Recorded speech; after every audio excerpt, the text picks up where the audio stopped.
പേരിനെ ചൊല്ലി കർണാടകവുമായുള്ള തർക്കത്തിൽ KSRTCക്ക് വിജയം. ഇനി KSRTC എന്ന പേര് കേരളം മാത്രമേ ഉപയോഗിക്കാവൂ എന്ന് ട്രേഡ് മാർക്ക് രജിസ്ട്രാറുടെ ഉത്തരവ്. ആനവണ്ടി എന്ന പേരും KSRTCക്ക് മാത്രം സ്വന്തം. നഗരങ്ങളിൽ പുതിയ സർക്കുലർ സർവീസ് തുടങ്ങാനും KSRTC തീരുമാനിച്ചു.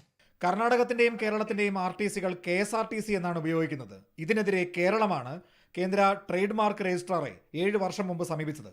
കേരളമാണ് ആദ്യം മുതൽ KSRTC എന്ന് ഉപയോഗിച്ച് തുടങ്ങിയത്. ഇതിന്റെ അടിസ്ഥാനത്തിലാണ് രജിസ്ട്രാറുടെ തീരുമാനം. നമ്മുടെ വണ്ടികളെ പണ്ട് മുതലേ അറിയപ്പെടുന്ന ആനവണ്ടി എന്നാണ്. ഈ ആനവണ്ടി എന്നുള്ള ഇതിനുള്ള പേരും അത് കേരളത്തിലെ KSRTC ബസ്സുകൾക്ക് മാത്രമേ ഇനി വിളിപ്പേര് അങ്ങനെ ഉള്ളൂ. സിറ്റി സർവീസുകൾ കാലോചിതമായി പരിഷ്കരിക്കുകയാണ് KSRTC. ജനറൽ ബസ്സുകളാണ് സീറ്റുകളുടെ ഘടന മാറ്റി പുതുക്കി തയ്യാറാക്കുന്നത്. നഗരത്തിലെ പ്രധാന ഓഫീസുകൾ തമ്മിൽ ബന്ധിപ്പിച്ചാണ് സർവീസ്.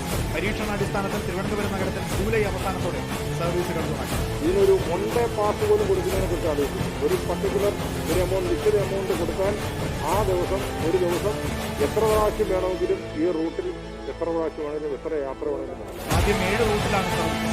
ചെറിയ റോഡുകളിൽ ഉൾപ്പെടെ